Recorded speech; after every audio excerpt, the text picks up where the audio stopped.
ইতিহাসের যত বাকবদল হয়েছে, আন্দোলন সংগ্রাম হয়েছে, কোন এমপি মন্ত্রীর ছেলে বউ বাচ্চা রাজপথে জীবন দেয় নাই।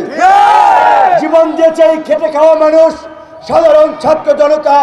এই জুলাই ডক্টর মোহাম্মদ ইউনূস সহ তার উপদেষ্টা পরিষদকে বলতে চাই, আপনারা ভুলে যাবেন না, আপনারা একটা গণ অভ্যুত্থানের মধ্যে দিয়ে এই জায়গাটিতে এসেছেন।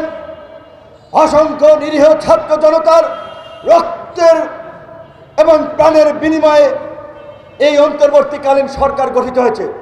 এই সরকারের প্রতি মানুষের অনেক প্রত্যাশা, কিন্তু দুঃখজনক হলেও সত্য, সেই প্রত্যাশার আমরা প্রত্যাশা অনুযায়ী পূরণ হতে দেখছি। গণতন্ত্রের প্রাতিষ্ঠানিক রূপদান, আইনের শাসন, এত জটিল জটিল শব্দ বাক্য এগুলো বোঝে না, ক্ষুব্ধ হচ্ছে।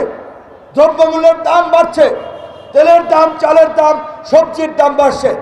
আমরা বারবার বলছিলাম, গরিব মানুষ, খেটে খাওয়া মানুষ, রাষ্ট্র সংস্কার, গণতন্ত্রের প্রতিষ্ঠা তারা বোঝে। খেয়ে পরে বেঁচে থাকার জন্য বাজারটা স্বাভাবিক আছে কিনা। কাজেই আপনাদেরকে বারবার অনুরোধ করেছি, এখনো করব, ভর্তুকি দিয়ে হলেও চাল, ডাল, তেল, পেঁয়াজের মতো নিত্য প্রয়োজনীয় জিনিসপত্রের দাম সাধারণ মানুষের ক্রয় ক্ষমতার মধ্যে রাখুন।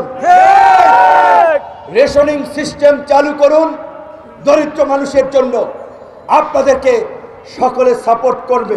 এই জুলাই বিপ্লবেও যারা নিহত হয়েছে, আহত হয়েছে, সাধারণ মানুষ, সাধারণ জনতা।